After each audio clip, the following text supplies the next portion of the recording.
Hello, mag-Boracay tayo. Ayan nga, galing tayo ng Cavite papuntang airport. Hindi nga ako morning person kaya napakahirap talaga bumangon ng maaga. So, maaga ang flight natin. So, kailangan talaga. Ayan, at i-check natin saan nga ang ating gate.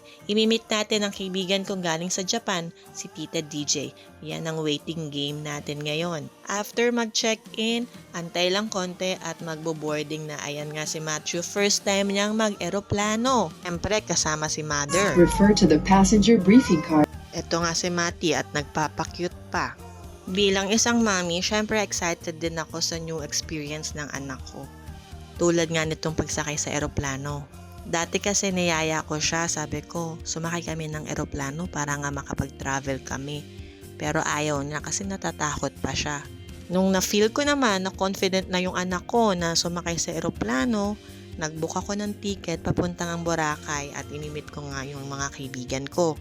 Natuwa naman ako at enjoy naman si Matt sa biyahe. At ayan, nakaidlip pa nga. Pagdating nga ng Katiglan Airport, magbabayad ka ng environmental fee, terminal fee at boat fee na 50 pesos. Medyo maalon pero buti at hindi naman kami nahilo masyado. Pero siguraduhin magbaon ng Bonamin.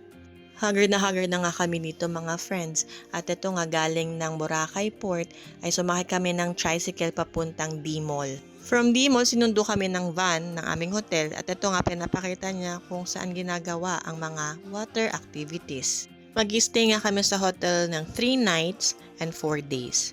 Dito nga kami sa Belmont Hotel, nakuha namin ito sa Agoda ng 75% off at nagbayad lang ako ng halos 7,000. Pwedeng-pwede na, 'di ba? Follow for more Boracay trip. Bye-bye!